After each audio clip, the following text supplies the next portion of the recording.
I'm putting on my little ears because my parents died. Yeah.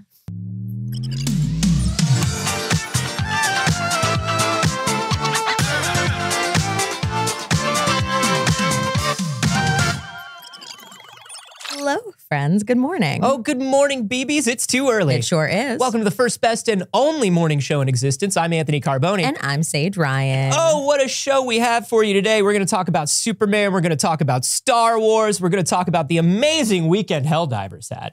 Yeah, really strong, comfortable weekend for everybody in that office. Strong weekend over at Sony. Strong weekend at Arrowhead. Yeah.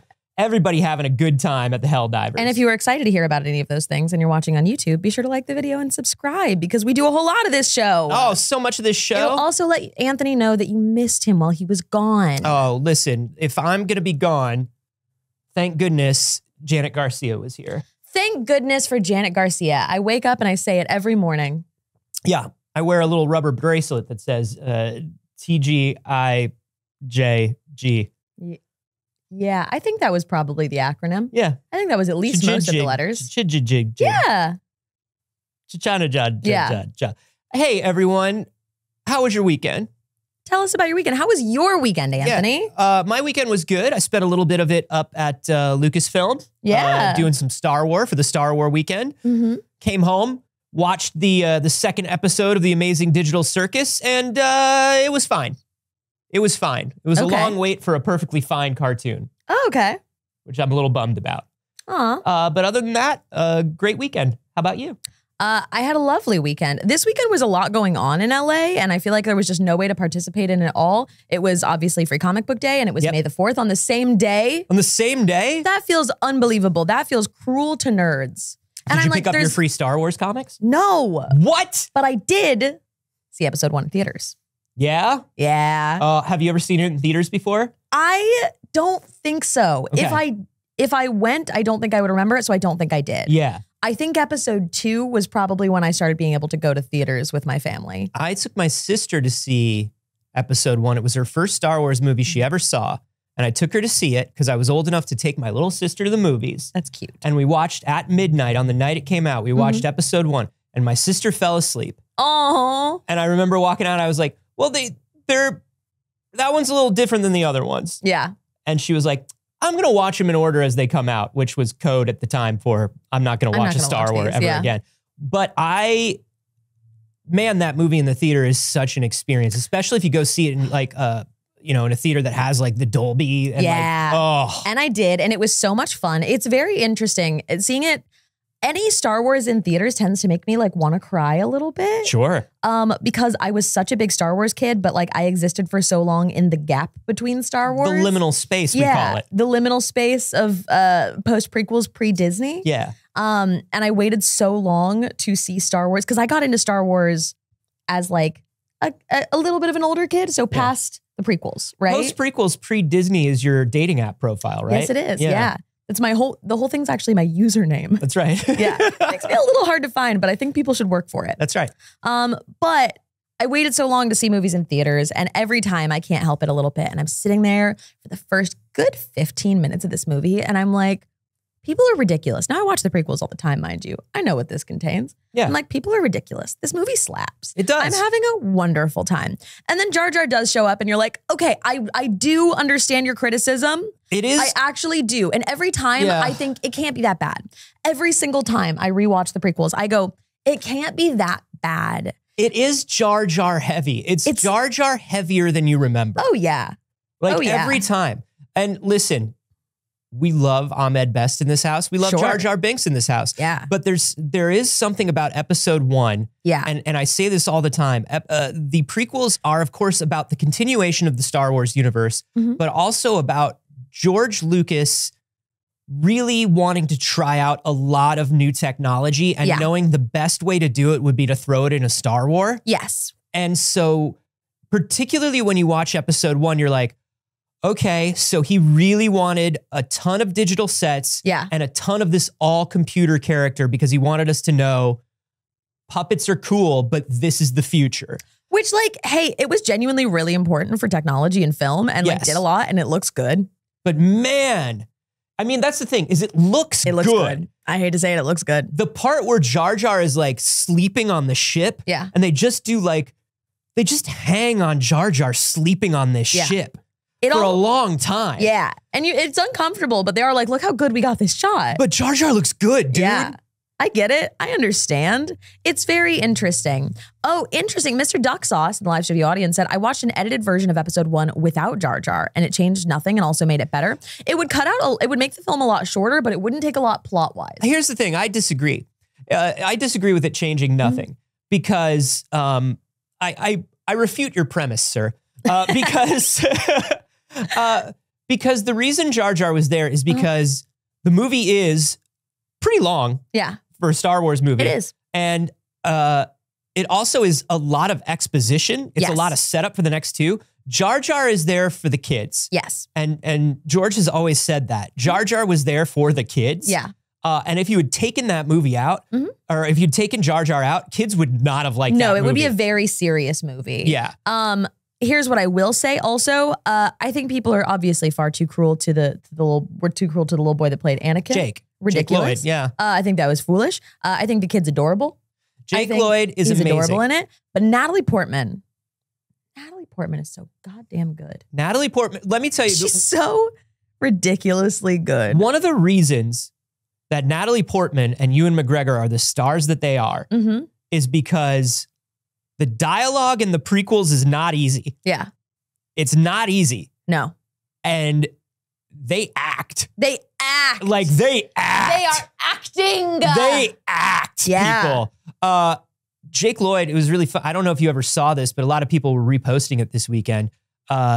After the first like previews of the movie started coming out and people were like, adult human beings were slamming Jake Lloyd. Ridiculous. Adult human beings were absolutely unbelievable, going no holds barred against Jake. Not even this kid is not good or this kid clearly doesn't have any experience acting, but really going hard on how terrible Jake Lloyd was. There's this great letter that Ron Howard wrote. I want to say to Entertainment Weekly, where Ron Howard wrote it and he was like, I'm ashamed of you. I'm ashamed of the industry. Yeah. I'm ashamed that you think that this is okay. Yeah. He's like, as somebody who grew up in this industry and started acting as a child, let me assure you that Jake Lloyd is old enough to read and have feelings. Yeah. And what you are doing is absolutely criminal. Hey, if you ever find yourself in the position where you think, that kid is not doing their job well enough, maybe pause on the phrase you just said and think, first of all, that kid's doing a job. Yeah, that kid's not doing his job well enough. That kid shouldn't have a job. Okay, hang on, JD Rockefeller. Yeah. Maybe their tiny fingers are simply not made for the factories the way you think they are. Maybe you've misunderstood everything. This is I mean, it's so obvious that what was happening at the time was a lot of adults that had grown up with Star Wars that were jealous of the boy that got to be the Star Wars boy. I think that's the thing, is because they were around that age potentially when, like, if I had been given really the opportunity when I was a kid, they thought they were this character, this version of Anakin. Yeah, because they wanted to be Luke. Well, and this is just new Luke to them. You know? And Anakin was definitely written to be an insert character for audiences that already loved Star Wars. Yeah, you could be the special boy. Yeah. Not just Mark Hamill, maybe you could be the special boy. Oh, yeah. And so people just thought that they could just rag on this 6-year-old kid. Baby boy. Sorry, 9. He was 9 at the time. Let me tell you something. You still don't rag on a kid. No kids. No kids. No kids. Yeah, look, Jake Lloyd did great. The movie is fun. The movie is fun. I had a great time. We used to call it, my friend, so we went and we saw it a couple times in the theaters, and then my friend, because it didn't come out for your home entertainment center to watch for a very long time. My friend actually imported it from China on a video disc, like one of those video CDs. Yeah. You remember that had like MPEG files on it, like real garbage quality, but the sound on it was good. And he was one of the only people I knew that had like surround sound in his house. So funny. And we used to call it, we used to go over to his place and call it Riding the Pod Race. We wouldn't watch the whole movie. We'd just put on the pod race in surround sound and be like, oh my God, this rules. Yeah, that does rule. And then we'd turn it off. We'd be like, great. Yeah, all right. Well, that was fun. That makes sense. Self-Aware Canover says, I think I had it on laser disc. Yeah. There's nothing better than flipping a movie over halfway through. Yeah. You know, like when you get right to the middle of a film, like just the center of Act 2. Yeah. You're right in the middle of your rising action. What you want to do is have just like a big blue screen come up that says A, arrow B. Right. And then you have to get up and flip the world's heaviest record. Yeah. That's great. These were good ideas. These were good ideas. I think they were good ideas. Good ideas. I'm disappointed that it is currently May 2024. I had to think about what month it was. I was like, June? It's not. It's currently May 2024. And we are not yet dressing like Padme Amidala in all of her non-appropriative clothes. She has one or two that we should not be. Sure. And mostly her queen outfits are stellar. Yeah. A lot of her stuff is based on, was based on Southeast Asian royalty and things like that. And there are beautiful pieces of inspiration that you can see throughout it. And then there are ones that are like, okay, Miss Ma'am, not for you, but not her fault, obviously. Yeah. George Lucas had, loved a lot of Asian culture. And stole a lot of it. Uncredited. But the outfits in this movie, the makeup, the hair in this movie, we just don't do it like we used to. I think the last example that we saw was the side-by-side of the new Avatar series versus the movie. Yeah. Now, the movie was bad, but like the hair was good. But like the hair and the fits were fire. All of the costuming all of the costuming in episode 1, but particularly all of the Amidala stuff, all of the Naboo stuff, like really building this like beautiful utopian culture. Yes. Through fashion. So cool. Absolutely amazing. All I want. There's so many good outfits and I'm just like, I don't get why not only, I want us to be doing it in real life. Yes. We're not even doing it in movies. I don't feel like we're getting movies like that. No. Every movie now is flatly lit with like sort of a budget for costumes. Yeah, it's dark and everybody wears beige. Do you remember though in episode 2 where she's wearing an outfit and then a monster attack her in just the right way to give her a crop top? Cut into a crop top? Of course I do. Perfectly into a crop top. Perfectly. I like to think that... Isn't that 3? I think it was 2. Might have been 3. I think it was Attack of the Clones. But I do like when... I like to think that Amidala planned that. Do you know what I mean? Yeah. I like to think that it was like... Not only will this monster not kill me, but welcome to the second half of my Super Bowl halftime show. Yeah. Do you know what I mean? Yeah, I can dig it. I'd like to think that Amidala did it. Yeah, it's not even really torn looking. No, it looks borderline hemmed. I do like to think that she did that on purpose. She's so cool. She's so cool. She's so cool. Yeah. Brendelick said tear away like an NBA player. That's what I'm picturing as well. I think it was like perforated to tear away. Yeah. And like fully planned because she had such good outfits. I want a little Star Wars story. I want to see what we have seen for the Hunger Games. I want our Senna for Queen Amidala. I want to meet the costumer, not on the set, in world on Naboo. Yes. Who is making all of the royal clothing? Cool Naboo fashion. Yeah. We're getting a lot of Star Wars lately. I started Tales of the Empire as well, which just released. Yeah. Really cool. It's fun. It's like anthology kind of moving throughout time. Have you started it at all? No, I haven't yet. They were screening it at Lucasfilm when I was there, but I did not have time to go see the screening because I was working. It's been really fun. Yeah, I enjoyed the last anthology. So Tales of the Jedi was good. I missed Tales of the Jedi and I haven't watched it yet. Oh, it's great. Yeah. It's great. I really do think that Lucasfilm Animation has been like the unsung hero of the company for the last 20 years. Yeah.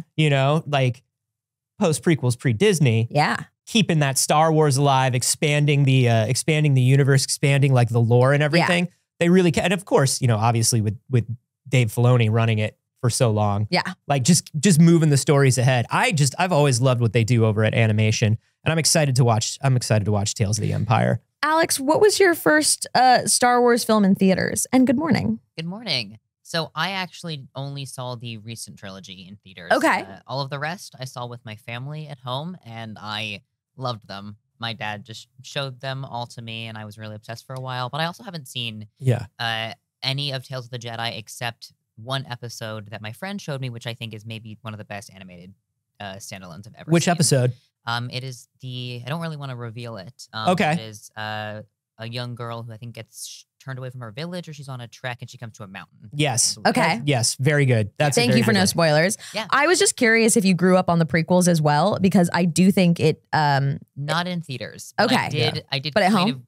Like, I didn't see a lot of movies with my Yeah. family when I was younger, but those were movies that my father showed me, and Yeah. those were fantastic. I'm always Yeah. surveying because I really do think that the prequels had a very specific effect on queer people of our generation. I really do think there was something in it that was like queer people at that age. If you were kids like experiencing the prequels, latched onto it in such a way that it is like, it is queer, and I can't possibly put my finger on how. Is I it have no way to because- tell you how. Is it because the hetero relationships are purely performative and Yes. you can tell? Yeah. And because like, Is it because as you're watching every hetero relationship in the Star Wars prequels, you go, I don't believe they're in love. not at all. It's because Queen Amidala is giving drag. Queen Amidala is serving cunt the entire time, and it is giving drag. Queen Amidala, her and all of her attendants, Come on. that's a polycule. That's a polycule. I'm sorry. Yeah. Queen Amidala and her attendants, the Keira Knightleys, Yeah. that's a polycule. Yeah. The fact that they're swapping places, they're wearing each other's clothes, Yeah. they're going everywhere together. They know what everybody's, they all know what each other are thinking without even like, Right. you know what I mean? Yeah. I don't know what it is, but it's camp, and it might just be the camp of it all. It might just be the outfits. It might just be the connection with these characters. I couldn't tell you, but I love it so much, and I think it had an effect on all of us. Yeah. I also, and here's the one that's going to get me in trouble. In the same way that I am a Zutara shipper, I am just a little, and I really do mean just a little bit, Yeah. of an Obi-Wan Padme shipper. And I don't think it's like, I don't think it's Ooh. real. I want to say I know it's not real, Yeah. Yeah. but like just a little bit Look, as they get older. this is why, Like this I've got is- a fan no, fiction in my brain. but this is why fiction and fan fiction exist. yeah. And I think sometimes we forget this. It's okay. It's not real. You would not want that in real life, but a little bit for But them, also, maybe. How old is Obi-Wan in episode 1? Oh, Obi-Wan, if he is, I mean, he's got to be like 20. Tops. He's got to be like 20 because Tops. he's still an apprentice. Mm-hmm. Because Anakin He's is still 9. a Padawan, you know? Anakin's He's 9. 25 years old. He's how old? 25. 25. In episode 1? Is that Ewan McGregor or is that Obi-Wan? The Phantom Menace at 32 years before A New Hope, a 25-year-old Obi-Wan Kenobi appears as the Padawan Yeah. apprentice of Jedi Master. Okay, That I would have tracks. guessed way younger. No. Because they don't obviously get into their ages at any point in these things. They don't ever say it. So he's like But- 25. She's like 16. yeah. But Anakin's like 4. Anakin's like 4. And Anakin's the only one that ages. Yeah. And it's okay because it's space. Yeah. Who knows? Right. You know what I mean? It's space. Yeah, no, I think there are people that ship every possible combination of Yeah. characters and you're fine. Yeah. You're fine. It's just one of those things where like later. I ship Newt Gunray and Anakin's mom. You cannot ship Gunrays. You It's can- illegal. It's illegal. If the post office finds out that you're shipping Gunrays, Yeah. You're going to jail. you're going to jail, dude. Go for it. Anyway, a lot of Star Wars. Let's get into some current Star Wars then. Let's get into some current Since Star we're in Wars. Star Wars, let's talk about what we've got right now. We got something very fun for May the 4th. We got an Acolyte trailer. Mm-hmm. Are you looking forward to the Acolyte? How excited Oh are you? God, so much. Yeah. I think I've said it before. Leslie Headland, born and forged in the Yeah. fiery furnace of Star Wars fan fiction, knows everything. Yeah. And is telling a very interesting story. Also, Carrie-Anne Moss. Oh? Carrie-Anne Moss is I'm a going to Jedi. skip around a little bit because once again, we do not want to get this video struck. Yeah. We've got of course our boy JJ as the Jedi in this. Our main sort of Jedi, our Master Saul, sort of our main Jedi detective since there's been a murder. It's like hard to skip around. You know what I mean? Yeah. Because I just want to watch it. It looks so good. It looks amazing. She looks phenomenal. Unbelievable. I can tell you this. this is something that I can say. Okay. Last year, okay. I got to visit the ILM creature shop. And I saw a creature in the corner and I pointed at it. Yeah. And I went, wait a minute. And they were like, oh, no. You're not supposed, sorry, we shouldn't have that out. Oh. And I said, what's that for?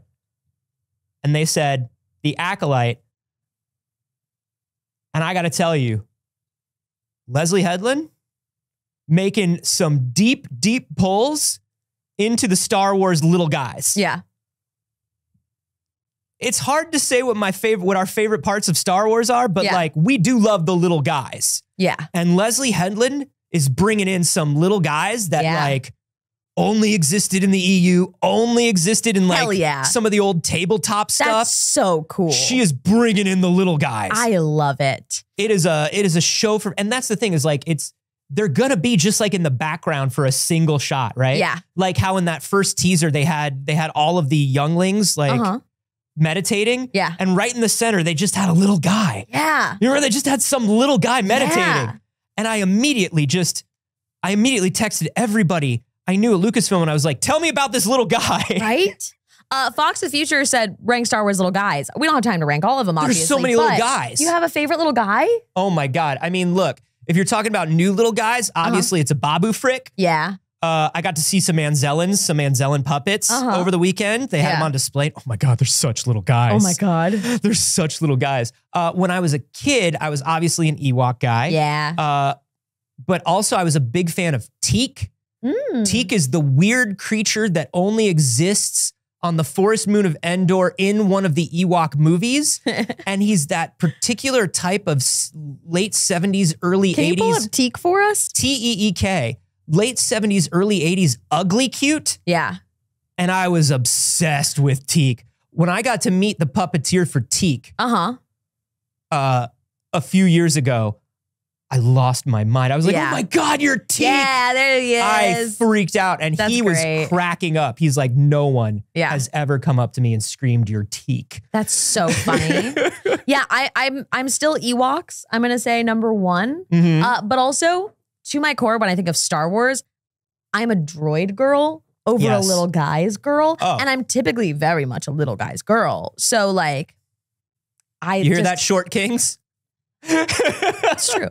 Thanks, Saige. But I'm a droid girl. Yeah. So I'm like, it's BD1, it's B2 emo. You know, those are my little guys. Sure. Hu Yang. Yeah. You know? Well, I don't know if Hu Yang's really a little guy. But he's a droid. He's a droid. But you want a little droid little you guys. want like a you want like BD, like an astromech. Yeah. You want like the non-talking little guys. Well, no, because No. not BD1, but B2 emo talks. Sure. And I love. But I still consider B2 emo a little guy. Yeah, B2 He's emo just got a little guy energy. I really B2 think it's the emo vibes. and Dio walk the line God, I love between Dio too. little guy and full-on droid. I love Dio. Did you see the picture? I found him. I was at Lucasfilm this weekend. They have B2 emo there. Yeah. And I got a picture with B2 emo. Yeah. It was amazing to see him I up love close. BD1. I have been loving all of the videos that have been coming out from Galaxy's Edge of the BD droids. Oh. My TikTok feed is nonstop videos of these BD droids being walkies. adorable. They got little walkie droids now. Yeah. Oh. And they like do cute little motions and like they have different personalities. Oh, they're so cute. When they walk in a line and there's like a person who walks in front of them with like a sign and it's like little school children walking. Yeah, it is. It's so cute. It's Fox very the Future good. said, I adore the Jawas. Can't beat a Wootini. Love it. We had some love for the Porgs in chat, which I think is underrated. I think a lot of people were really bad about the Porgs. I love the Porgs. Porgs are amazing. Porgs slap. I think they're great. Mr. Duck Sauce said, hot take, I'm tired of Star Wars with Force powers. Show me some people without powers. There is so much Star Wars of non-Jedis. And if you're not watching them, that's on you. Can we introduce you to a series called Andor? One of the greatest pieces of media ever made. Yeah, which is probably... God, Andor is up among my favorite of all Star Wars. Oh, it is absolutely among my favorite of all Star Wars. If you were like... It's my favorite of all shows. If you were like rank the Star Wars movies, I would throw Andor in there. Yes. Yeah. And it would rank higher than Rogue One. I mean, yes, Yes. for me, obviously. But it would rank above anything other than the originals for me. Wow. That's how much I love Andor. And I'm See- somebody who loves Jedi. See, for me, Andor is up there with the originals, but also up there with the originals is The Last Jedi. Love DLJ. One of my top favorites. Same. Love it. Top. Love it so much. You've got Andor. You've got all of the Mandalorian that isn't Grogu. You've got tons of non-Force users in the Mandalorian. Yep. And in Boba Fett. Yep. Rogue One. Yeah. There's a lot, but I do see what you're saying. Mhm. Obviously, magic powers are heavily represented, like overrepresented, we would say, but that's because that was the thing that people really latched on to. Yeah. But I do, you know, I also like the stories that are the boots on the ground, your scoundrels, your people making a living. Absolutely. Because when people say like low fantasy, Mhm. I think there's also like your high sci-fi and your low sci-fi, Yeah. like your high space opera and your low space opera. Mhm. And I do think that there is something to the idea of living in a world where all this surrounds you, but you don't encounter it. Andor. It's Andor. exactly that. It's exactly that. It is the normal people that are impacted by the high sci-fi society around them, Mhm. but not in beneficial ways. No. It is all of the people that are left behind after the Avengers smash through their city. Can you imagine what it must be like to live in a society where just a small percentage of people have so much Mhm. power that you can't even imagine it? Yeah. And then you have to live a regular life in that world where you know they're controlling everything. That's got to be so weird. Yeah. What's that like, I wonder? Yeah. It's so strange. I can't imagine. It's so weird. I don't know. I think it's great. I think that's cool. Yeah, it's very good. And the Acolyte looks amazing. It's next month. I can't believe how quickly it's coming up. That's so soon. I'm so excited. June 4th. June 4th. So it is like exactly a month away. We also got a Unbelievable. bunch of trailers for Star Wars related things. One of them is a Lego Star Wars trailer that just popped up. Yeah, 9 a.m. as we were starting the show, so we haven't even really gotten to watch it. This is for Lego Star Wars Rebuild the Galaxy, which is such a good name. Now, if you have not watched any of the Lego Star Wars animated stuff, Mhm. it's so good. I haven't. It's so fun and so funny. It's written by two. It's usually the showrunners are two really amazing comedy writers who worked on things like Veep, and they are so good at doing these quick, quiet little deep cut jokes. Yeah. And it's just it's so dense with them, Mhm. and they're goofy and they're fun. It looks great. It looks super cute and fun. I love it. That's awesome. I'm just happy to see more Star Wars in any medium, honestly. Yeah, It's kind of, I'm pretty easy to convince. Like, it's not hard for me to be like, yeah, okay, cool. They did also post a photo at 9:30 here as a follow-up. Now, this is interesting. Whoa! Now, ain't that interesting? Darth Jar Jar. Now, that's very interesting. Jar Jar is the key to all of it. I got asked on May the 4th, like, well, do you believe in the Darth Banks? And I'm like, no, obviously not. No, but it's fun. But I don't know. Maybe they're about to canonize Darth Banks. Maybe. Maybe that's it. Maybe they're going to tell you.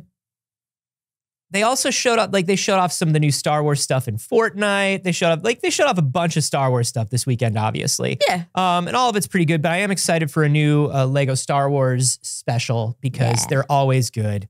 The last one they did was a beach episode. Oh, okay. Where they all went on vacation. I mean, I love a beach episode. Yeah, they did a beach episode that was so good. Yeah, I'm excited for it. I'm excited for all the Star Wars that's coming up. We're living in a good time for Star Wars. We're also, if you want to talk about things that just popped up this morning, we're living in a good time for Anthony's. Yeah. In particular. James Gunn dropped on his Instagram the first photo of David Cornswet as Superman. This is on set, fully in camera, according to James Gunn. They're shooting on an LED volume stage. Mhm. And this is, what I like about this is it's a very sort of Alex Ross kind of cover, you know, like one of those Alex Ross paintings. Yeah. It's very much like Superman is putting on his boots and going to stop whatever the death laser is. But it's also like the way they captured that frame. It does look like, if you want to pop up my screen here, Alex, I got it zoomed in. Yeah, I was doing the same thing. It does look like he's tired. He's not going to stop the laser, and he's taking his boots off to go to take a nap. Yeah, after a long day, Superman says, look, I got to clock out too, even if death laser is still death laser. I have to draw boundaries. Right. After 6 p.m., my phone goes on Do Not Disturb. Yeah. My signal watch that connects to Jimmy Olsen goes on silent mode. Yeah. And I don't stop a death laser. Superman to the letter.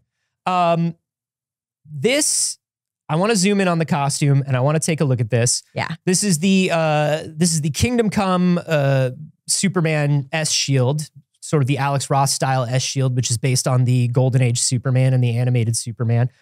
We've got some of the sort of like alien technology inseams that we saw in the Zack Snyder ones, which I think is interesting. It's also not skin tight, which is cool. Like you could see around the shoulders and his bends there. Like it's not like he didn't have to oil up to get into it, which is interesting for a Superman costume. Yeah. I like it. And it looks great. I think it looks really good. Also, for everyone who was wondering, Shortsgate is over. We can confirm shorts. Red shorts exist. Underwear is on the outside. Yeah. I repeat, underwear is on the outside. The correct side of history won. All right. He should have his underwear on the outside. That's just... I'm a big believer in that. Yeah. What do we have for Henry Cavill? Henry Cavill did not have the underwear on the outside, and he had the belt that was built into the costume. Yeah. Yeah. Henry Cavill, yeah. No, I prefer the shorts on the outside too. I like the shorts on the outside are a detail that it breaks up the suit a little bit. Yeah. And it turns it from wearing a body stocking with, for some reason, a cape into a costume. Yeah, I can agree with that. You know? I do think there is something about watching Superman have to put his shoes on that is confusing to me. See, I love it. Because I'm like, he doesn't put the costume on. Like, he doesn't, to think, Superman has to sit down to put his shoes on. Yeah. To think about that is really funny to me. I think it's, yeah. Like he has to keep a little thing by the door to put his shoes on. Yeah, and he keeps like a little shoehorn. Yeah. Because sometimes his heels get stuck in the boots. Sometimes he's sore after a long day. Yeah, that's right. That far. I think when they show Superman in these moments, I always really like it because that's the Clark Kent. You know what I mean? That's the he doesn't have to do it, but he was raised by people and he's just putting on his boots one leg at a time like everybody else. Sure, that's a nice way to think of it. I mean, he obviously does it in super speed. So like you would never see him doing this. Yeah. But he's doing it. Yeah. You know what I mean? You'll never see it, but he does it. Because he's got to put the boots on. Clark Kent wears loafers. So at some point he's having to like get the zipper. It's just happening really fast. Yeah. Yeah. I think so. Because it's not like a Flash costume where it pops out of a ring and it's on. Yeah. I think it's funnier to think about Batman getting into his costume. Superman is a little bit like, he's a little bit silly and good-hearted and naive. And so he's like, I'm putting on my good guy suit to do my good guy stuff. Yeah. When Batman says, and now is the time when I dress up like a bat. Yeah. Now is the time when I go downstairs in my mansion. Yeah. And I put on the little costume that makes me look like a bat. Here's the thing. I don't tend to picture him getting into the suit. I picture it being like a thing where he like walks in and it like onto him. Yeah, more Iron Man style. Yeah, but it's still like, here's the thing. He still puts the little ears on every suit. You know what I mean? Like, I love that Batman, like everyone's like, oh, but it's armor now and he puts it like a robot puts it on him, so it's not silly. Right. Buddy, he still has little ears on the suit. He does. He has little pointy ears because it's Bat. And he takes the time to make sure his cape, which he wears a cape, and he makes sure that it has the little bat wings on the bottom of it. That's ridiculous. That's more ridiculous than Superman to me because Batman demands to be taken seriously. I think they're both pretty silly. Superman just wants to be your pal. I think they're both pretty silly. Oh yeah, but Superman's like, yeah, it's a little silly. Batman's like, I'm not silly. Yeah. I've never been silly in my life. Fair. How dare you? I'm putting on my little ears now. Yeah. Because I'm putting on my little ears because my parents died. Yeah. My parents would want me to put on these little ears. Yeah. And everybody has to be like, would they, Batman? Would they? Hey, Bruce? Hey, Bruce, do you think your parents would like this? Like, honest question. Like, hey, you know your parents better than we do. But just, Bruce, hey. I was just wondering, do you think this is the life your parents would want for you? Hey, Bruce, your parents were sort of caught in being in debt in league with the mafia because they were trying to make the city a better place and they had to get their hands dirty to do it. And that's what they were worrying about. Yeah. And you have used all of the money that they made from that to put little ears on your suit. Yeah. I think he really did misunderstand the concept of having to get your hands dirty to make the world a better place. I think he really took a lot of liberties with how to go about that. That's why the best suit up. That's why the best suit up sequence in any Batman is done by Joel Schumacher. Yeah. Hot gay Batman. Yeah. Love it. As you know, I've been very into the Doom Patrol recently. Yes. I'm watching through the Doom Patrol. And it's just while we're talking about Superman. Have you gotten to the actor that I've been waiting for you to get to? I'm like midway through season 2. Okay. You're going to get to a certain... I don't remember who you... You're going to get to a certain actor. Okay. And you're going to text me immediately, but go on. I'm just like... Why not Matt Bomer? Why not Matt Bomer? For Superman? Why not Matt Bomer for Superman? Well, I'll tell you why not Matt Bomer for Superman. I mean, he's a different character in the DC universe. And but he's also, a little older than Henry Cavill, actually. But also, Matt Bomer said that he will not play another straight character. Gay Superman. Yeah. That doesn't sound like the problem. That doesn't sound like a problem to you and me. Yeah. And as a matter of fact, there is a gay Superman. It's Clark Kent's son in the future. Yeah. Jonathan Kent is a gay Superman. Oh my God. Him as Jonathan Kent? Him as John Kent in the future? Ugh. Can we show this picture of Matt Bomer? Of Clark Kent? Of literally Clark Kent? Like, I was literally, I mean, that's so funny that it comes up here. But I'm sure at some point he was on the list. So that's the thing. I was watching this and I was watching this scene in particular where I was like, wow, this is a person who was literally born to play Superman. Like you feel that way about Henry Cavill. You look at him and you're like, yeah, he was born to play Superman. You look at this guy and you're like, that's Clark Kent. Like, holy shit, that's Clark Kent. And you have to wonder. And his voice too, like his mannerisms, like he's a very good Clark Kent. And you have to wonder, when he got the offer for Doom Patrol, right? He's gone in a bunch of times and he's gone back and forth and it's seeming like it's coming through. He'd get this offer. Do you think that he had to look at that offer? It's an incredible role, right? Yeah. It's a wonderful show, an incredible role, a very cool character where his face is covered 99% of the time, which is so funny because he's so attractive. Which is like also a cool thing because I'm sure it's not like he doesn't get to play attractive characters enough, you know? And he had to look at that and go, if I take this, I can never be Superman. Because like once you're a prominent character in the DC universe, but it would be really difficult to also be Superman. At the time, the DC, because that was part of the DC streamer on time. Like DC had that VOD. Yeah. I don't know. It's one of those things where it's like maybe you could Chris Captain America it. You never know. Maybe. He was a Johnny Fireboy, and then he was a Captain America. Yeah. So like you never know. But you have to think about it when you take the role. But you have to. Yeah, but the other thing, from what I understand, and I know we have, there's Seth in the live studio audience who worked on Doom Patrol in VFX. He works on a lot of the superhero stuff. So cool. From what I understand, they approached him first. Like there was not like a lot of auditioning who's going to be Negative Man. From what I understand, the showrunners were like, we want Matt Bomer to be Negative Man because we are expanding on Larry's origin and we are adding in this sort of like 1950s, I'm going to be the all-American army man. And I have to hide the fact that I'm in love with, my best friend. Yeah. And from what I understand, Matt Bomer was only interested in the show because of that. And also wanted to cover his face. He had just come off of White Collar, where every headline was about how hot Matt Bomer was. Yeah. And he's like, I'm a good actor. Yeah. And so he was like, I would love to play this gay man whose face is not on display at all times. Alex, you didn't know? I did not know it was gay. Oh my Oh, God. Doom Patrol is Doom Patrol is the most so gay. I know nothing. Doom about Patrol Doom is Patrol. incredibly gay. We're gonna talk about it. Oh, it's so gay. It's so good. Yeah, and it was the best thing to come out of DC Online for sure. Yeah. The Titans show was weird as hell. Yeah. Did you watch any No. Titans? Yeah. I've only seen clips. It's weird as hell. Anyways, I just wanted to point that out because I was just thinking about it and I was like, we've never talked about this. And I just feel like everybody must be thinking that when they look at him, right? Like they see him unravel his face once and you're like, Jesus Christ, that's Superman. How did Superman get here? Yeah. Well, it's like how when Jake Gyllenhaal was finally Mysterio, he had almost been Spider-Man 3 times. Yeah. 3 times. Yeah. And it makes sense.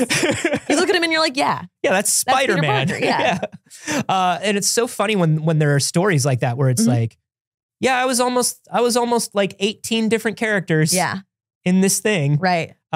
But yeah, he had to have been in discussions. Yeah. Do you know what we missed out on? Speaking of Doom Patrol, is we never got the Brendan Fraser Superman, which he was up for that. He was nearly Superman. Yeah. When I believe it was McG, the director of Charlie's Angels, was going to do Superman. All right. This was before the Brandon Routh Superman. Yeah. They were going to reboot Superman much earlier, and he was like on the short list. Like they were talking to him about being Superman, and I think that would have been so good. A bunch of people are talking about Dead Boy Detectives right now. I haven't started it yet. I was looking forward to it so much, and it's literally the reason I had originally started watching and like trying to catch up on some stuff. Even though you don't have to. Yeah, which I don't think Dead Boy Detectives, did they even show up before season 3 of Doom Patrol? No. Yeah, I didn't think so. No.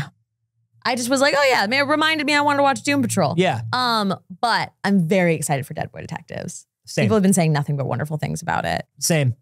I've been thinking about rewatching just like at least the end of Doom Patrol before I jump into it. Yeah. Even though I know they're technically not connected and they're technically not the same.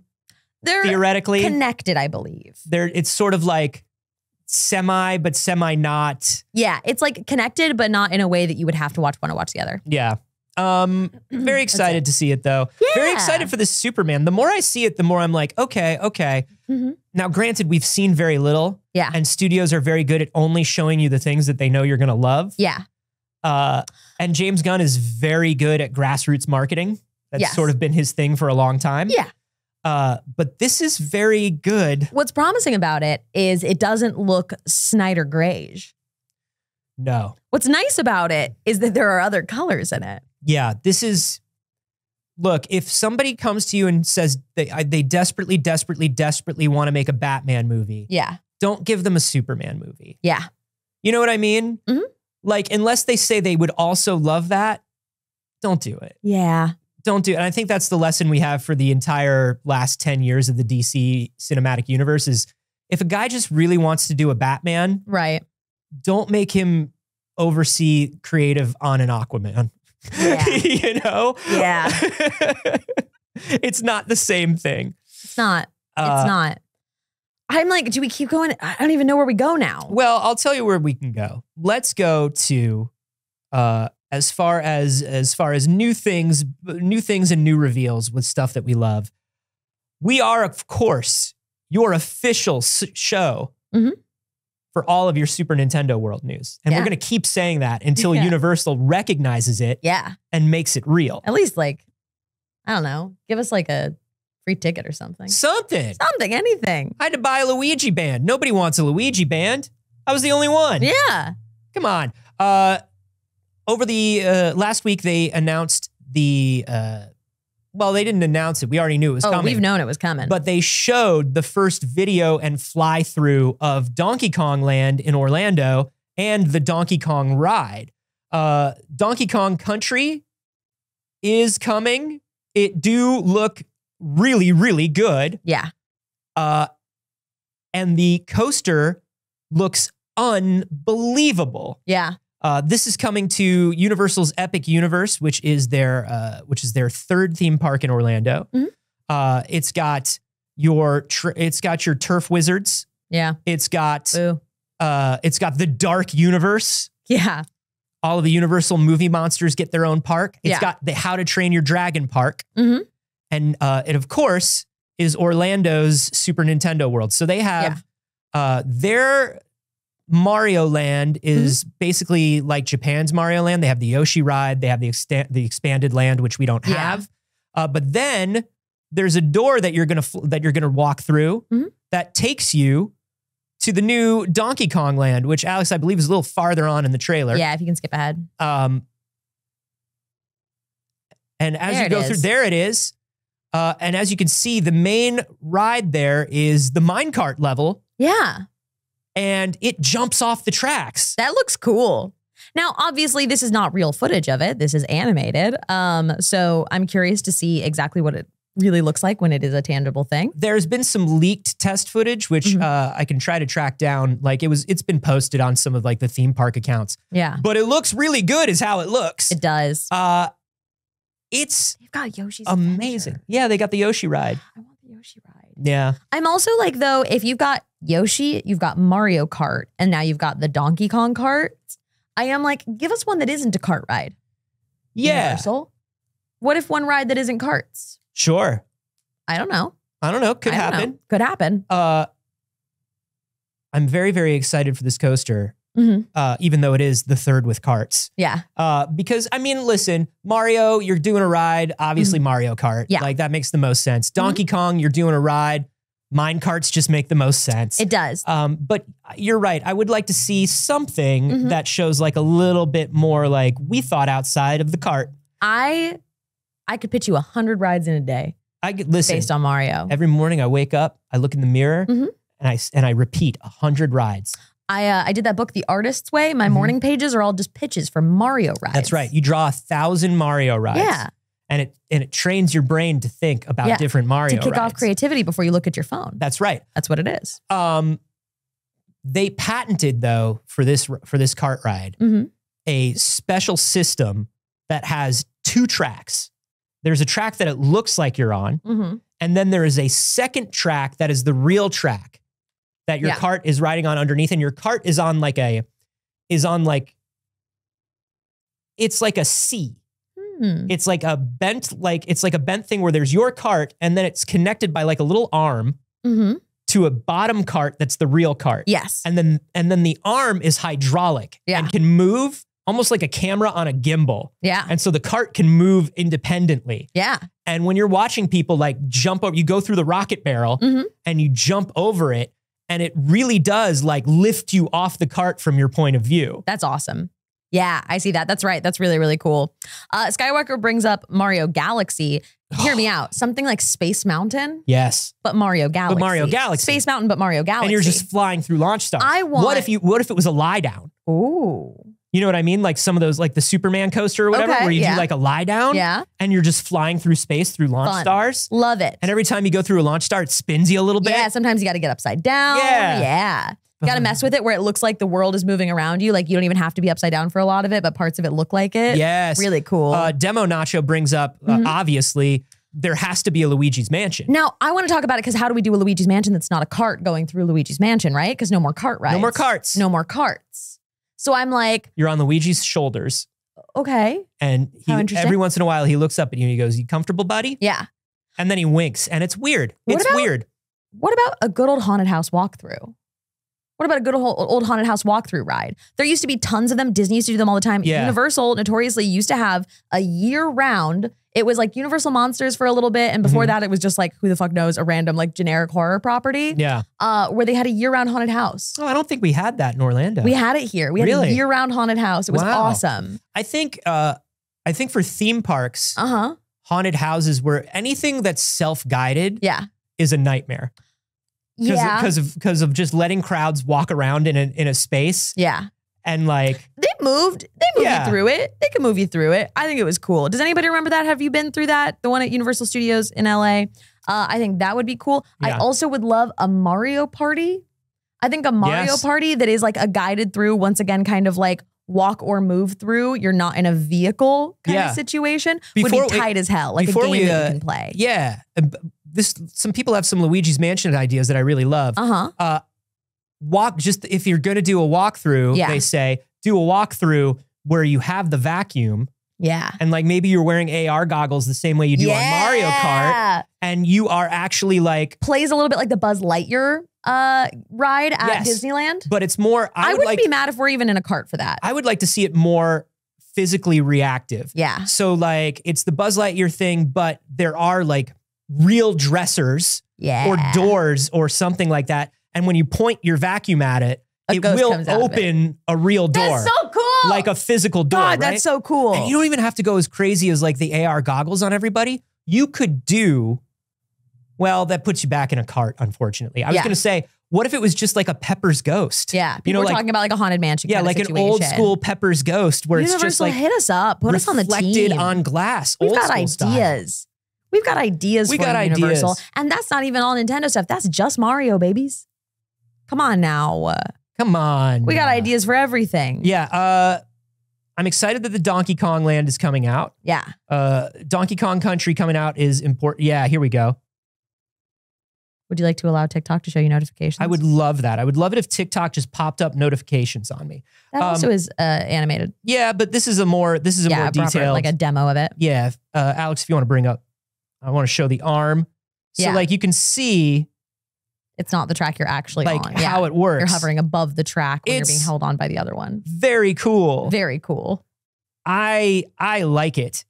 I think that's rad. And people can see you like from the park. You can see the minecart constantly jumping over the TNT and everything. That's really rad. It is. I'm super excited about it. I don't want to go to Florida. No. I decided a long time ago, we can go back. Yeah, thank you. I decided a long time ago that I will only go to Florida if like I'm being paid. Yeah. Dude, my mother lives there and I say the same thing. Yeah. I may like if I want to see my family, I fly them to California. Yeah. Why would I go to Orlando? Why would you go to Florida? Why would I go to Orlando? Unless, of course, Universal's Epic Universe. So that's what I'm saying. Wants to have us out. In my adult life, I've been to Florida one time, and it's because Disney brought me. So like, look, I've proven the rule here that if a theme park is paying for it, if they're just paying for the trip, yeah, I'm in. I'm there. What if they're paying for your seat, but you're only going to use the edge? God damn it, Anthony. I don't know when Epic Universe opens. Soonish. Yeah. Well, soon enough that they're sending Trisha Hirschberger influencer mail. Oh. She's getting like weird medallions and stuff. Yeah. That's great. So it's coming. Well, if we wanted to go to an experience that we didn't have to fly to, there is something we could go to in LA. Oh.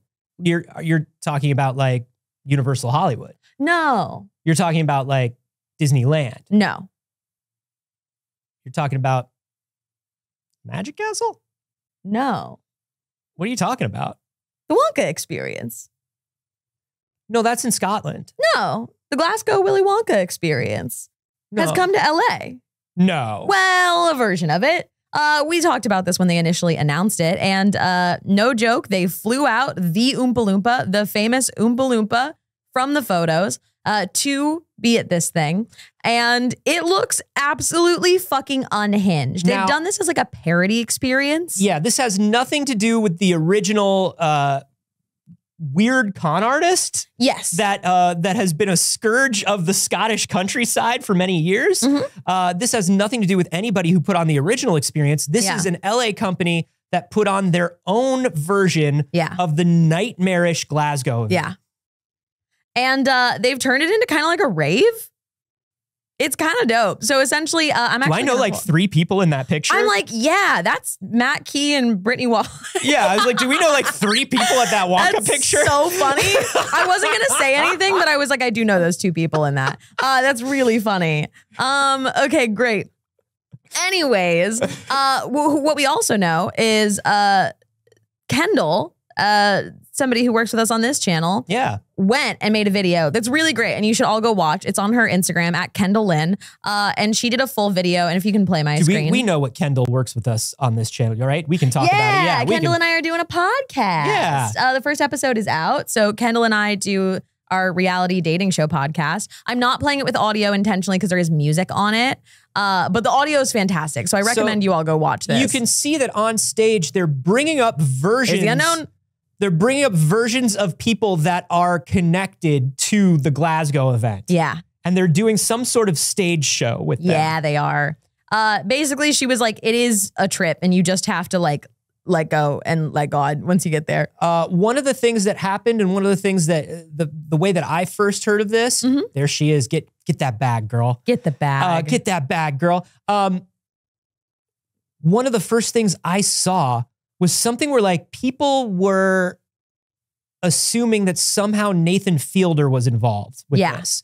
Because it's a very Nathan for you sort of idea. Yeah. Anytime something weird on purpose happens and you have to pay a ticket to get in, people are like, did Nathan Fielder do this? Yeah. It's like a butterfly. It's like the butterfly meme. Yeah. It's like, is this a Nathan Fielder bit? Nathan Fielder? And Nathan Fielder, like they started sort of playing it up, right? Like, is he? We don't know. And Nathan Fielder sent them a cease and desist because he's not involved. And so they printed out the cease and desist Nathan Fielder sized. And you can get your picture taken with it. Part of me was like, that almost makes me think more that it is. When I saw it, because it's like a giant thing on the wall and it like looks really funny and good. I was like, this would be a really good bit if it is Nathan Fielder. But it isn't. He hasn't. At this point, I think he would have probably. Yeah. I lived, and also he doesn't do that show anymore. Yeah. No, but even just like for the bit, I guess. I guess we're now turning Nathan Fielder into like this weird like character, this weird folk character. Yeah, like a Johnny Appleseed who walks the American countryside, setting up corporate bits. Yeah, for the lulz. Right. I don't know. Nathan Fielder's got a lot going on. I lived like a few blocks from the dumb Starbucks before anybody knew what Nathan For You was. Okay. And the dumb Starbucks opened up in Silver Lake. Yeah. And we were like, what is dumb Starbucks? And like everybody was going, there were like lines around the block. Yeah. And that was before anybody knew what Nathan For You was. And it turned out to be a bit where Nathan Fielder was like, well, we can't open a Starbucks, but if we call it dumb Starbucks, it's protected under parody. And that's so funny. It's really funny. And so everything had like a Starbucks logo, but it just said dumb on it. Yeah. And everybody was like, this is perfect. Yeah. And somehow that's allowed. It did get a cease and desist and it did shut down. Yeah. But like, damn. But it got open for a bit first and then it did everything it needed. And it did a lot of money. In that case, it did everything it needed. I was trying to see how long that was running, if it was like only a few days. And I can't seem to find like a ticketing page for it to see when it like started and ended even. I think it was a one night thing. Yeah, I think it was. I'm curious. Interesting. Yeah, I'm curious to see if there will be another. It was just a special event. I mean, it was a hell of a party. It looked like it was wild. Listen, if you're going to fly that Oompa Loompa out, you better make it one hell of a night. And it seems like they did. Good It was for them. weird as hell. I do love stuff like this. I would like to suggest a recreation of the Fire Festival. God, please. I would like to suggest a recreation of what else have we wished we were there for? Something that was like horrible. DashCon. DashCon. It's DashCon. Oh, somebody recreate DashCon. That's what I'm going to do for my birthday this year. DashCon? Yeah. Oh, perfect. Dude, we should throw a DashCon. We should absolutely we should open, we should do one of these and we should do the Museum of Failed Parties. Yeah. You know how everything's a museum of? Yeah. We should do the Museum of Failed Parties. TanaCon, DashCon, Fire Festival, Willy Wonka experience. Yes. I love all of this. Yes. And each one is just like a photo op that recreates the experience. That's good. Dude, the Museum of Failed Parties. TanaCon, just a line. Would crush. TanaCon, you just hire a bunch of actors to stand there. TanaCon is the line to get in. Exactly. Yeah. So when you you're take pictures in line. When you're in line, you are at the TanaCon experience, and we have somebody come out. And hand out condoms? We could probably have Tana come. Yeah. At least to opening day. Yeah. Have Tana come out and do the bullhorn thing that she did. Yeah. Where she's like, I love you all, like blah, blah, blah, you know? Yeah. Have her like do that. Yeah. And then I think you do them in chronological order. You move through history. Yes. Right? We start with the French Revolution.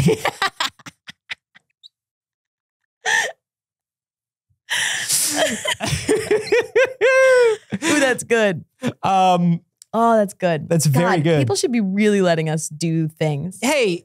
Plan parties, build theme parks. Just let me do something. Build a museum. let me do a thing. Yeah. Just one thing. Come on. We want to talk about a failed experiment, Saige. I do. This weekend had a very large failed experiment, maybe one of the largest. It did. Y'all play that Helldivers too? Helldivers had quite a wacky weekend. Yeah.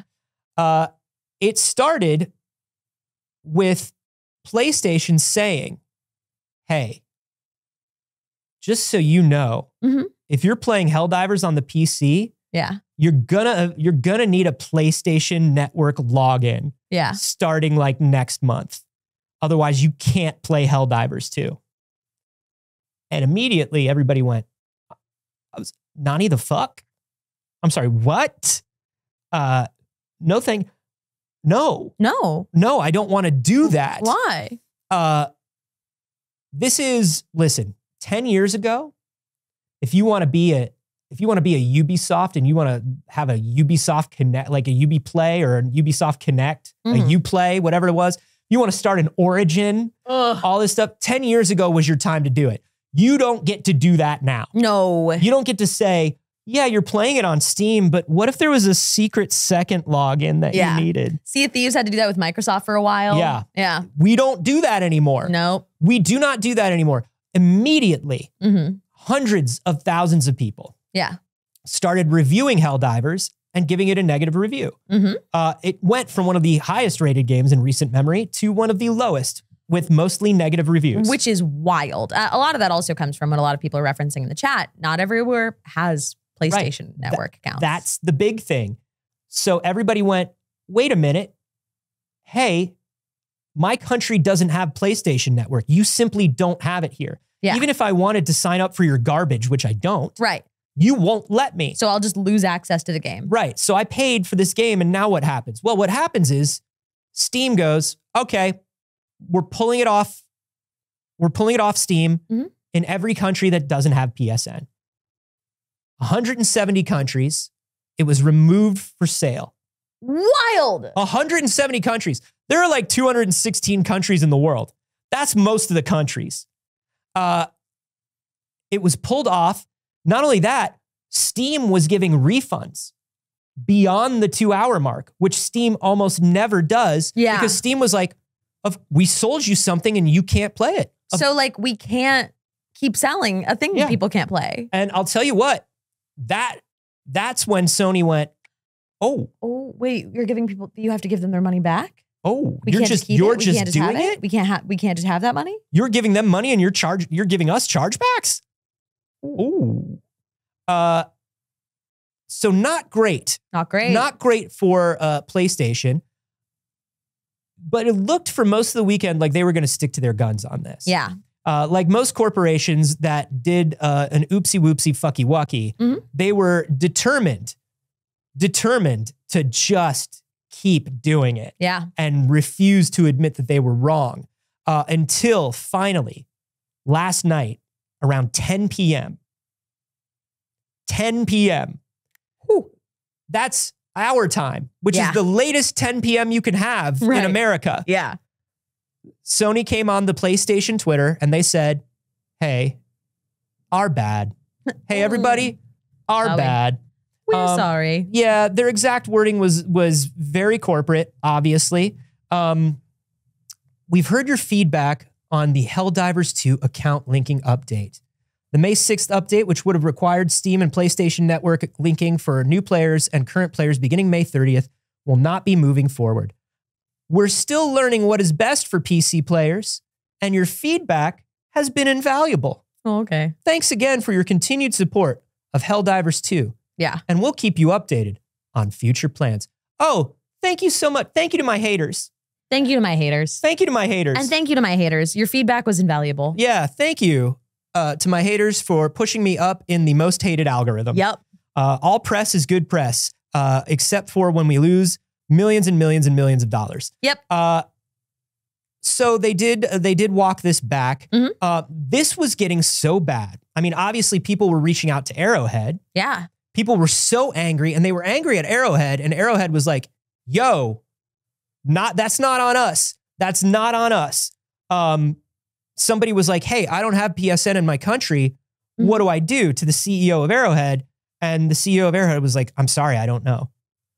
That sucks. And it's hard because it's like, you wonder, I don't know. There's always these things where you're like, how did they not know? Well. Could they not know? Well, the answer was, they knew. Oh, a secret third link. They knew.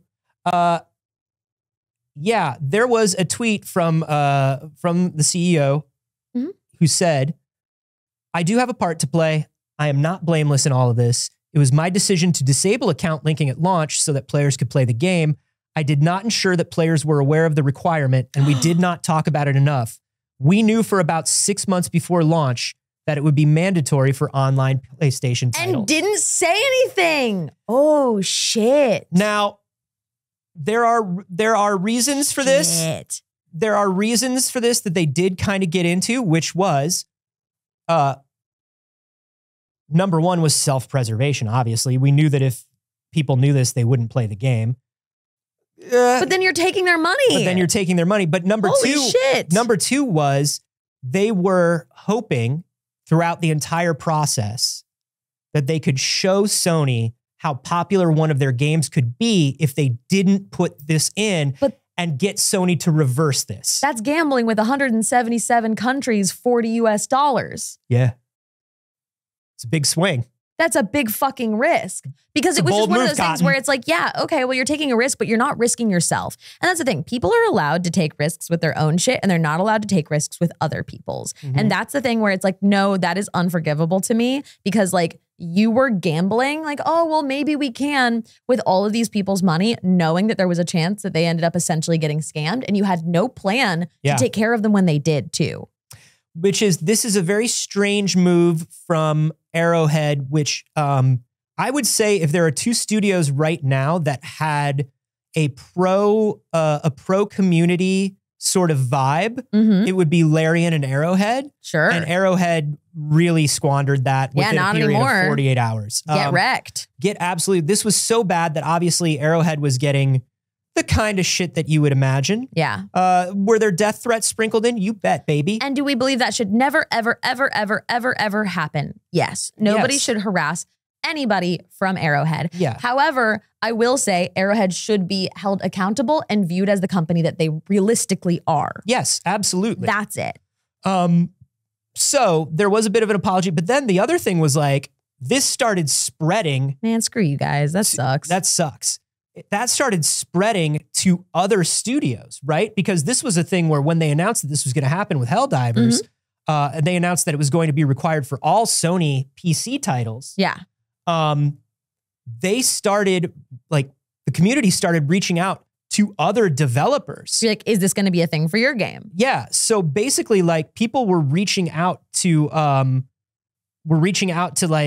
Ghost of Tsushima devs. They were reaching out to Sucker Punch. Yeah. They were like, Sucker Punch, am I going to have to like have a PlayStation network? And are you going to tell us in advance before we buy the game? Yeah. Now, somehow that statement by Silvstedt has kind of gone under-noticed, I would say, in all this. So people are still not quite aware how much knowledge Arrowhead had. Yeah, like I see on even the PlayStation tweet, like the first replies, which, the first replies are always garbage on Twitter, but it's like people being like, now everyone can leave Arrowhead alone, like whatever, and it's like, oh no, this was actually Arrowhead's fault. Yeah. Like it would actually be a huge mistake to exclusively blame Sony for this. Like blame Sony for it too. Yes. But also blame Arrowhead. Yeah, like was Arrowhead put between a rock and a hard place by Sony? Yes. Did they choose the worst course of action? Yes. When placed up against the wall that way? Yeah. Yes. They 100%. Yeah. They absolutely could have. If it's a requirement from Sony, they could have been like, hey, we don't want this to be a requirement, but we need to communicate it thoroughly. Like, that's it. Like, it should have been at launch then, or it should have, at the very minimum, been said at launch. Because if they really thought that it wasn't going to be a big deal, then they would have said it at launch. But they knew it was going to hurt. Yes. They knew it was going to hurt sales. They knew it was going to hurt adoption of this game. If it was just like the Meta Oculus thing, right? Where it's like, yeah, people don't want to link their Meta account, right? No. They don't want to. They don't want to link a PSN. If it was just about people who didn't want to, okay. It'd still be annoying and you should still communicate it. Yes. But it would be like, yeah, we know you don't want to, but now you have to. And it's this like free account at least, you know, and then you can sign up for live if you want to play on, you know, online, which everyone does. So it would end up inevitably costing money. But the problem is it's not just a matter of people who don't want to. Like the people who don't want to kind of don't matter right now. The people in 170 countries that cannot, that spent $40 on the game are what matter right now. You should not have put the game on sale in any territory that you did not believe you would reasonably have PlayStation Network working and there is by May 30th. No way. There is no way that they thought, that they didn't know, that they didn't think about the fact that PSN isn't everywhere. There's no way. PSN is in something like, I think it's in like 30 countries, right? Around 30 countries. Yeah. There's no way you were going to roll out to an additional 170 countries. There is absolutely no way that Arrowhead thought that. So what were you going to do? Were you going to create walled off servers where people couldn't play with anybody outside of their territory? Were you going to set up that sort of infrastructure? Because they didn't even announce that they had any plan for it. No. Like they were just expecting that group of people, that everybody in those 170 countries would pay $40 for the game and then inevitably lose it. That's ridiculous. Like, sorry, thanks for your $40. Like you can't, like, listen, you can't change up the terms so drastically like that. So drastically. There has never been a time where that has happened and it has really worked out. Yeah. You know what I mean? It's never really, I mean, look, as dominant as Steam is now, it took such a long time for Steam to even become anything because of the ill will that they had, because you had to like download Steam to play, like you had to download Steam to play the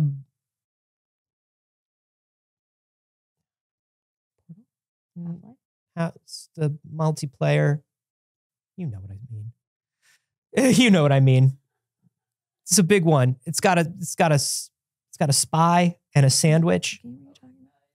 Team Fortress 2. Team Fortress 2. Oh. Team Fortress 2 and Dota. It was Dota and Team Fortress 2. And everybody was like, fuck you, I can't believe you're making us do this. Got it. And it took like 2 or 3 years.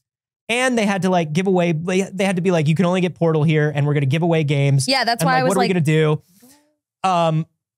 Fucking wild. Fucking wild. Sorry, I haven't thought of Team Fortress in a million years. That's fair. Because that game, you want to talk about dead internet theory? Yeah. Team Fortress 2 is dead internet theory. That is bots fighting bots at all times. Yeah, it is. Kind of interesting. So what, like, the thing is they haven't made any sort of statement and they're not talking to press right now about, because they never will. Yeah. What the plan was. Nope. What was the plan? Nope. They're simply not going to say anything. They're going to apologize and they're going to move on. We will never hear what the big plan was, but I think the big plan was fuck you. It sounds like the big plan was fuck you. It sounds like the big plan was fuck you. And I hope that the tweet from Arrowhead does get the attention it should have. Because again, I'm not like, don't hate Sony for this. Like, no. I'm saying also hate Arrowhead for it. Yeah. Because I think a lot of people are like, everything's all better now. I mean, like literally we end up putting in the title, it's okay to like Helldivers again. But here I am like. But would you? But no. Should you? No. Are you going to go back to it? I think that there are a lot of players that they lost. I think that's kind of genuinely vile. Yeah, I think there are people that they have permanently lost because of this. Because it's also just like, I almost think they're worse than Sony in this scenario. Like I almost dislike it from them more. And like Sony is pushing their product and you know Sony is going to push their product, right? Sure. But like the choice to obscure it, to take their money anyways, is the worst choice for me than having to link the accounts. Like Sony made them have to link the accounts. Yeah. And that sucks. And they got Sony. The worst part. And they convinced Sony to not do it in the beginning. Correct. They said, I actually think that's the bigger offense here for me personally. They said, give us X number of months. Yeah. Give us X number of months before you say that you're going to do this. Yeah. So we can actually like have the game find a community and take off. Right. My question is, Arrowhead knew this statement was coming. What was Arrowhead's planned response other than the South Park "We're sorry" montage? We're sorry. Like, what was it? Like, what did Arrowhead have? What did Arrowhead think? Other than thinking right up until the last moment, we can convince Sony not to do this. And there's no way that they haven't known for a while that they didn't successfully convince Sony not to do it. Yeah, if that was their only plan and there was no, hey, we should have a plan for when we can't convince Sony. Right. And then when it happened and it was like, well, we've officially crossed the deadline as to when we could have convinced Sony. Yeah. Well, what if mom never finds out? Yeah. You know what I mean? Like, what if mom never finds out Yeah. that I got detention? How would she find out? Like, maybe I'll figure out a way to make sure that she doesn't know that I have detention. Yeah. Maybe if I just hide my report card, Yeah. she won't know. She won't know what day report cards are coming. Ridiculous. Maybe she'll forget that I had a report card coming. I can wait until next report card. This shit really pisses me off. It really does. It's just one of those things where it's just like, man, you had such a cool chance here. Helldivers blew up so huge and so many people uplifted this game. Yeah. Now, Kodoroku in the live studio audience is saying supposedly on their Discord, they were telling people to do the review bomb and request the refunds. Now, sure, there's like a cool like, ha ha ha, we knew this was coming and let's get them for it. No. We were not knowing partners in your plot. No. You did not say, hey, I'm putting a team together for a heist. Yeah. You simply were like, hey man, can you give me a ride to the bank? Yeah. Hey man, can you give me a ride to the bank? And then when we got there, you put on a Ronald Reagan mask and got a gun out. Yeah. And we were like, my dude, nobody even goes in anymore. Just use the ATM. And he was like, it's okay. You just got to drive really fast and we'll get out of here together. What? What? No. Absolutely not. Absolutely not. Does the PSN network take a slice of all sales and microtransactions? Yes, but Helldivers is also is a Sony game. So yeah. They get a piece of all of it. Yeah. They had all the time in the world. And I think they just decided they were going to bask in being the good guys with the super popular game that everybody loved. Yeah. They were like, we're the game that has Joel. Yeah. You know, Joel who plans the world. We love Joel. Look how folksy we are. We're so folksy. Joel plans the world. Yeah. Listen, I don't want to be mad at Joel. Don't make me mad at Joel. I'm mad at Joel. I bet Joel knew. So they all knew. Joel knew. They all knew. I don't want to be mad at Joel. Now you made me mad at Joel. Look what you've done. Look what you've done. Wow, it is already almost 10:30. We are chatty today, and I love it. Chatty. And I appreciate it. Do we want to do one more big? I can't believe a corporation did this. Okay. I want to point out one small thing that won't take long Point it out. too. Yeah, point it out. You want to do it now while we're still in games? Let's do it while we're still in games. Okay. That Lord of the Rings game that we were talking about, that cozy Lord of the Rings sim. Yeah.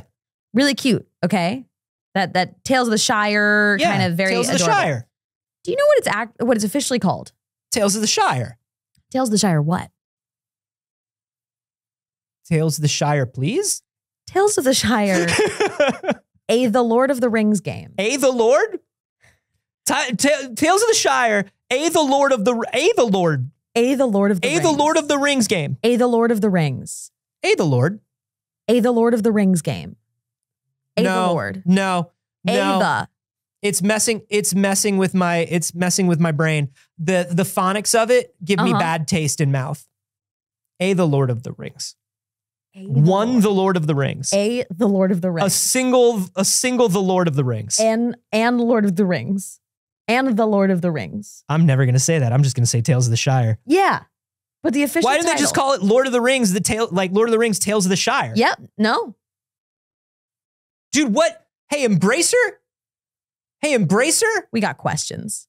This is so far down on the bottom of list of questions we have for Embracer. Sure. But at the same time, Embracer, when you even made the small decisions this poorly, we can understand how they all added up to billions of dollars missing. Yeah. Oops, we just fell a couple $1 billion short. Yeah. Why? How? I don't know. Because we're the kind of people that Yoda our game titles? Look at distraction.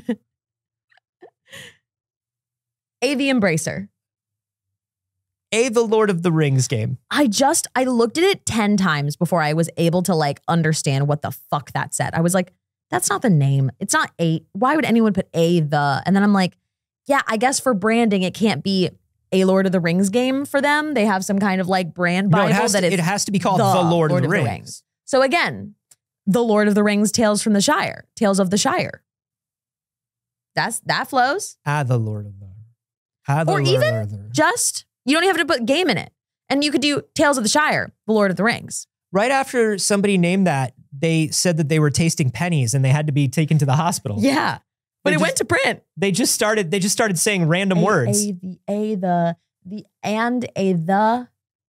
in on. I hate it. It's bad. That's hate it. I knew you'd hate it too. So I wanted you to see it. That's an article pointed out from Tyler Wilde on PC Gamer. Cool. Yeah, let's not do this thing. We're out of time.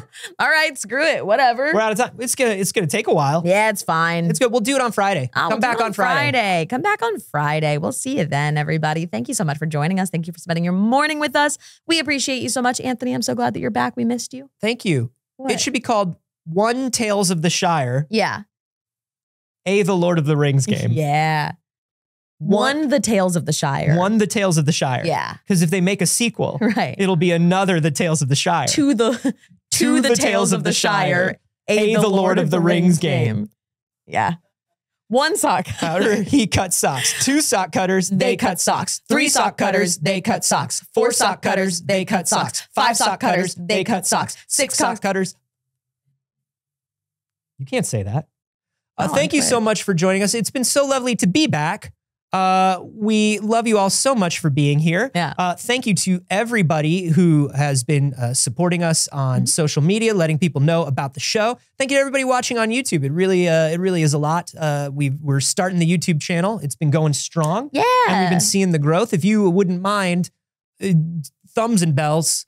It's very cool of you, and it's very helpful, and it's free to do, and it helps our independent network Thumbs and bells, the Lord of the Ring. Yeah. The other ways that you can help our independent network continue to function is go to patreon.com/pixelcircus, where you get a bonus. You get so much bonus stuff. There is so much content on the Patreon right now. It's disgusting. They are absolutely fed. We've got bonus shows from the RPGs. We've got Roll It Back, a new series where we chat after. You get bonus clips from It's Too Early access to stuff. It's great. There's going to be all you need is a up. PlayStation Network login. You do have to connect your Patreon to your Discord and your PlayStation Network. And then you have to connect your PlayStation Network to your Google account, which then has to be connected. And I'm so sorry that you have to find this again. Yeah. Your audio scrobbler. Yeah. Your Last FM account. You need to connect it. You do have to connect over the online voice chat of Nintendo Online and use a link cable to a Game Boy SP.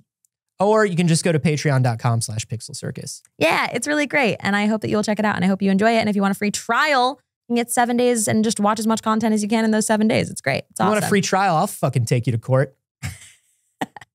I'll see you in jail. I'll see you in jail. Are you going to jail too? We're all going to jail. Free. But before we go to jail for free, Saige, where can they find you before jail? You can find me everywhere on the internet at Not Saige, or you can check out my new podcast, Too Hot for Love. We are recapping the 2nd season of MILF Manor right now with my friend Kendall. The next episode will be out in the next day or so, and the first episode is up now. Wow. You can find me everywhere online at Carboni, except for here on Twitch, where I'm at Anthony Carboni. Twitch, you cowards, it's mine. Give it back to me. Hey, Alex, where are you when you're online? When I'm online, you can find me on Twitter at Alder_Mancy, and Compliments to Living Archive is out in open beta right now. You can play it, which is really cool. Just go to bit.ly/compliments beta. Go play that. Woo! Thanks for staying. Thank you so very much for being here and spending your morning with us, and we will see you on Friday. Bye, BBs.